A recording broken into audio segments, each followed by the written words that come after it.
Clases, Radio Clases, Radio Clases.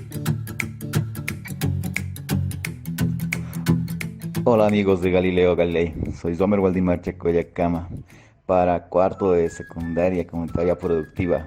El día de hoy vamos a tratar un tema muy interesante. Continuamos con lo que hemos hablado lo anterior respecto al movimiento rectilíneo uniforme, pero hoy vamos a hablar respecto a lo que sería las distancias que puede existir entre ellos, el momento en que se pueden encontrar los móviles. Pues para eso, prepárate. Bueno, ahí estás. Sí. Oh, ¿cómo están amigos de Galileo Galilei? Les cuento lo siguiente. Al realizar las experiencias con las que vivimos cotidianamente, hay un fenómeno muy, pero muy interesante. Imagínate que estás en una carrera. Sí, tu compañero está más adelante que vos. Muy, muy, muy adelante. Y tú empiezas a acelerar, es decir, que empiezas a imprimirle más y más velocidad hasta el momento en que tú lo puedes alcanzar. Y sí, tienes una gran satisfacción por haberlo alcanzado. Pero aunque no parezca, este es un tipo de movimiento, un tipo de situación que aparece muy, pero muy cotidianamente en tu casa.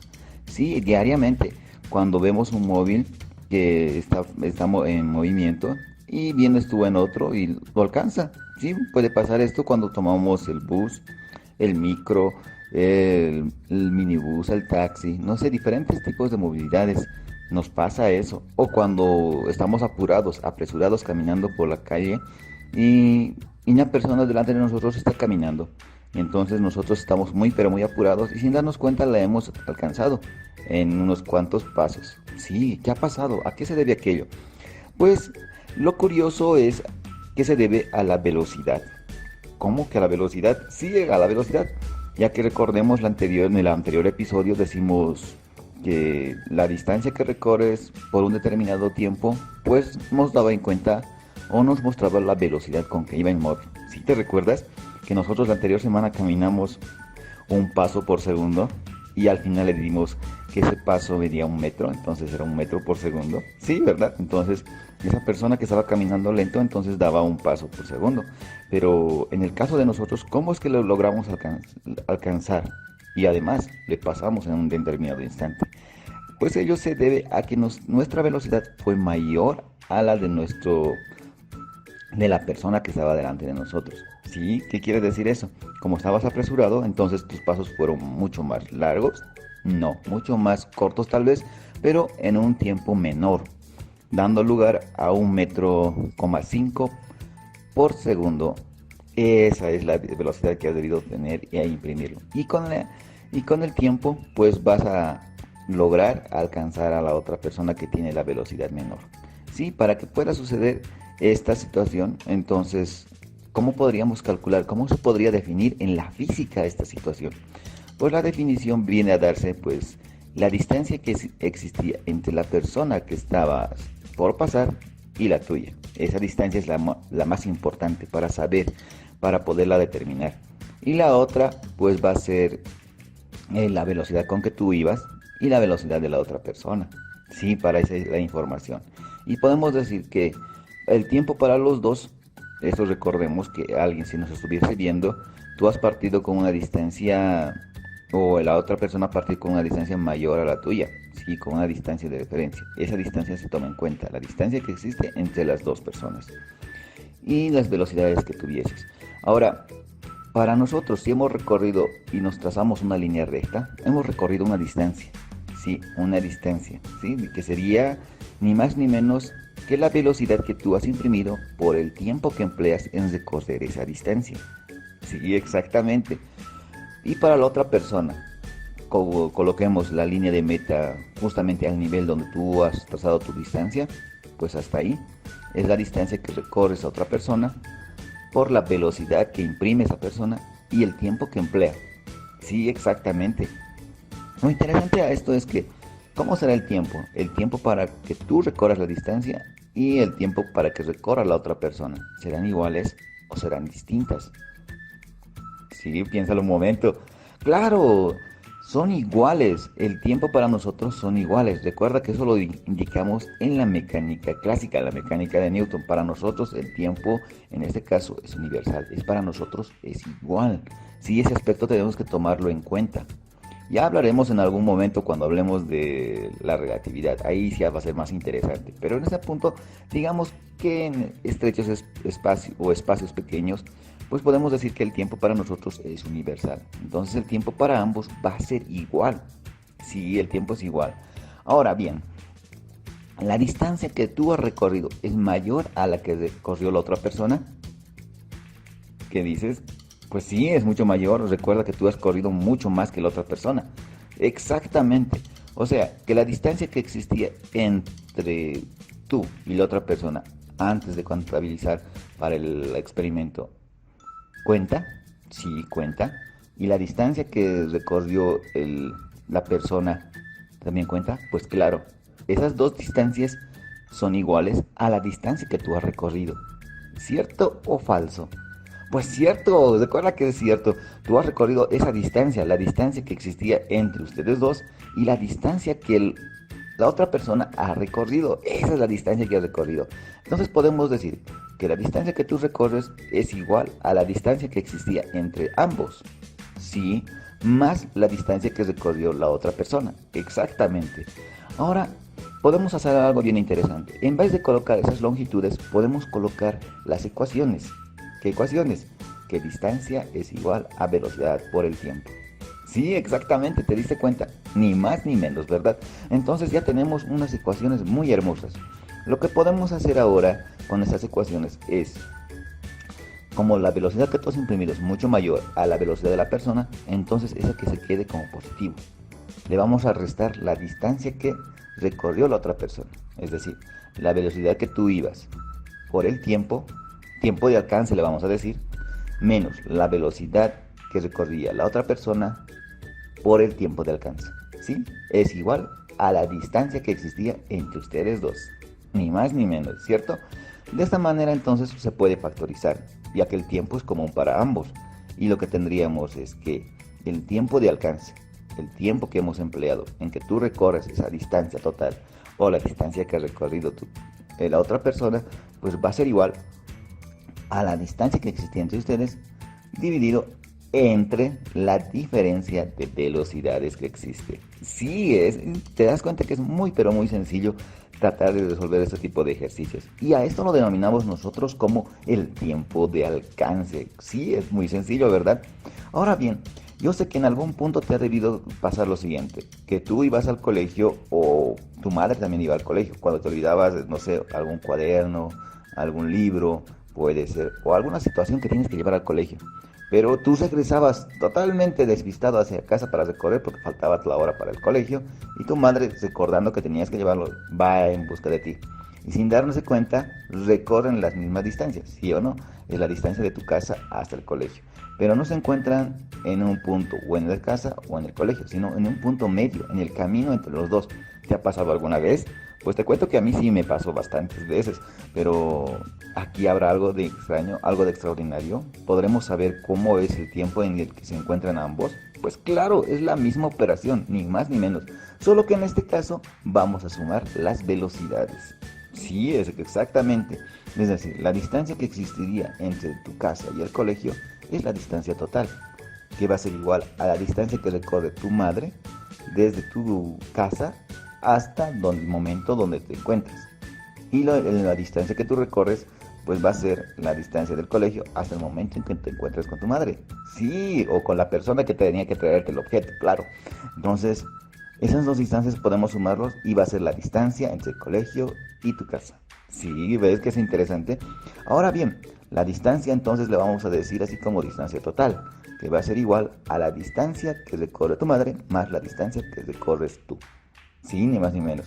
Y ahora recordemos, pues la distancia es igual a la velocidad por el tiempo.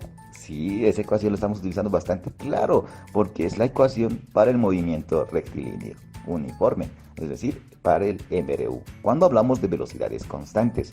Claro, ahora sí, podemos decir entonces que la distancia va a ser igual a la velocidad con la que iba tu madre por el tiempo. ¿Sí? Más la distancia que tú has recorrido por el tiempo. Pero el tiempo, ¿cómo será? ¿Será distinto para ambos? Pues no, recuerda que en este momento se han encontrado al mismo instante. Entonces el tiempo para ambos es igual. Podemos factorizar el tiempo. Sí, ni más ni menos, factorizando el tiempo. Y entonces tendríamos nuestra ecuación, que vamos a denominarlo como tiempo de encuentro, va a ser igual a la distancia total, es decir, la distancia de tu casa hasta el colegio, dividido entre la suma de las velocidades, la tuya más la velocidad de quién ha ido a dejar o te has encontrado en el colegio cuando traía tus útiles. Sí, ni más ni menos, ¿te das cuenta? Ese es entonces el tiempo de alcance. Recuerda estas operaciones porque con ellos podemos hacer muchos, pero muchos experimentos mucho más adelante. Estas partes recordemos que la cinemática es muy importante, y a pesar de que nos sirve para partículas, también nos sirve a nivel macro. Claro que nos sirven bastante, y además las definiciones de velocidades.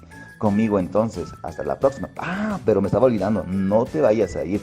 Recuerda que tienes que repasar los textos del Ministerio de Educación para que tú puedas ser el próximo Galileo Galilei.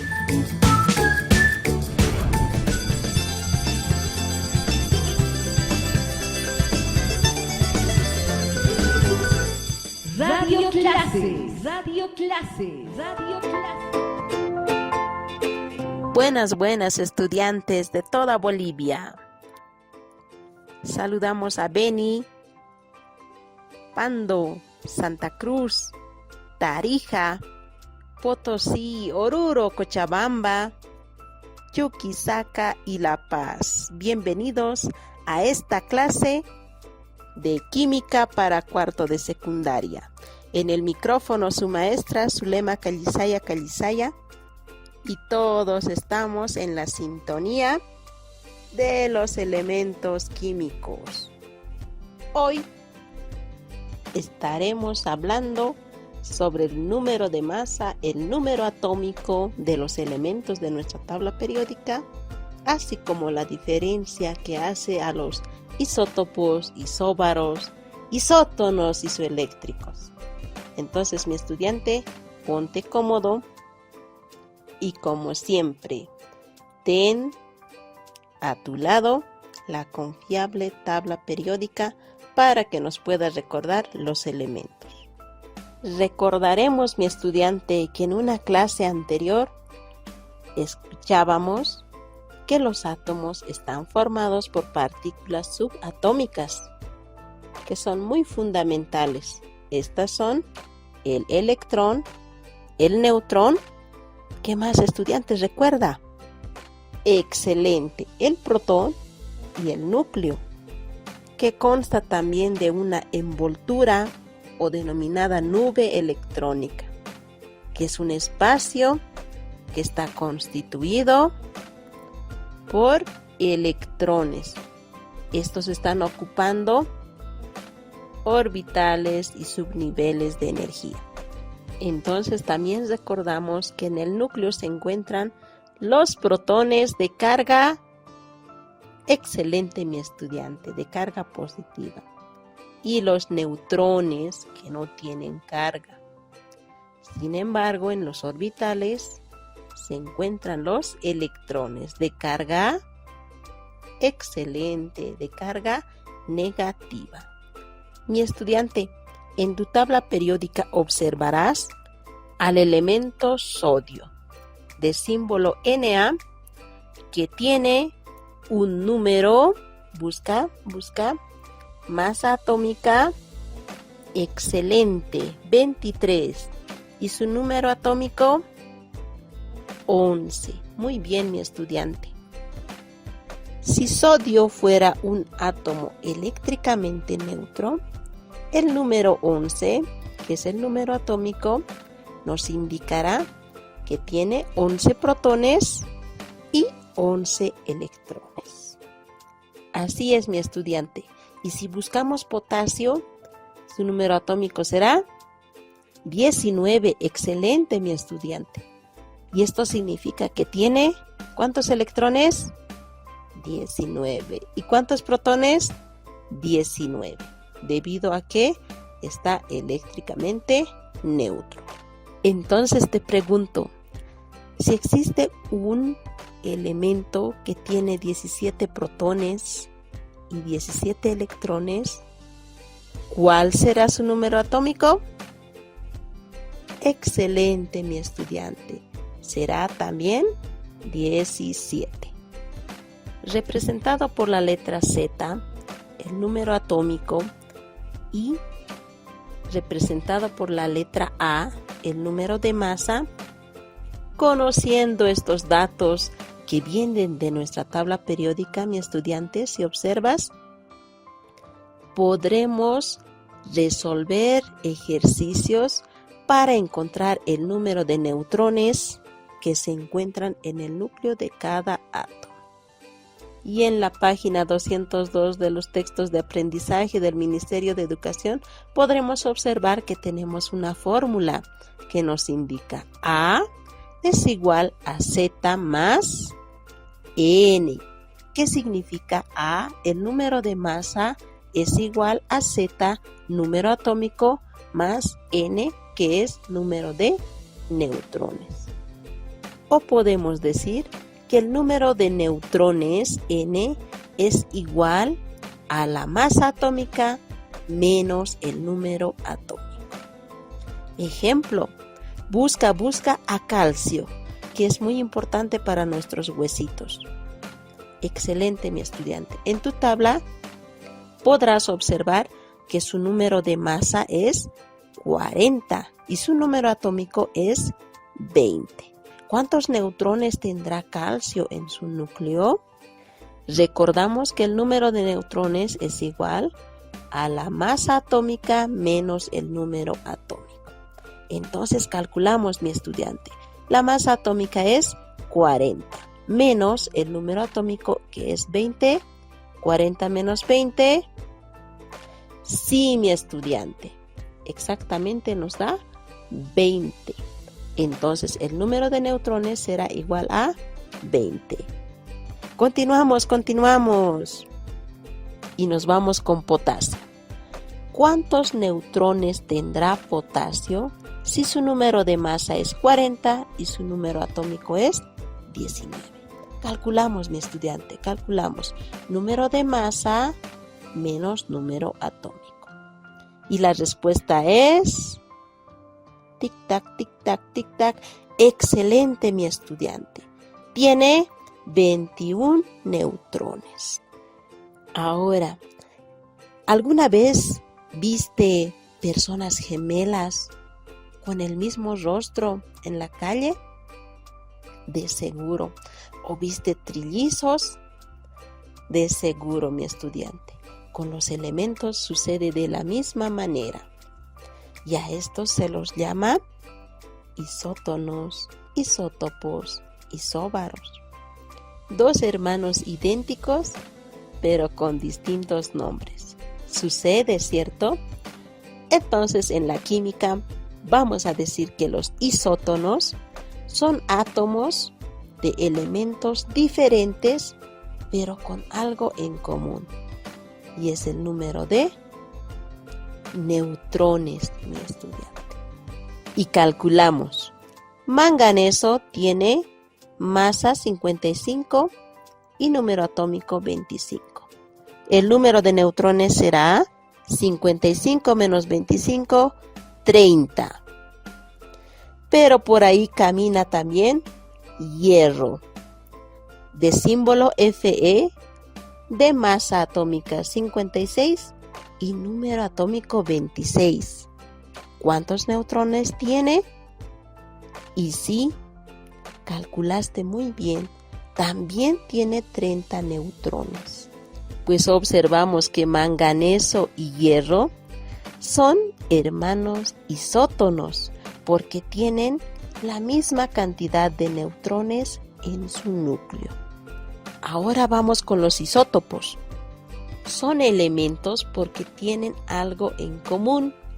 Son elementos hermanitos, muy idénticos por número atómico, pero diferentes en número de neutrones y en masa atómica. Como podremos observar en nuestros textos de aprendizaje, tenemos a los isótopos de hidrógeno, llamados protio, deuterio y tritio. Si observamos, todos tienen número atómico igual a 1.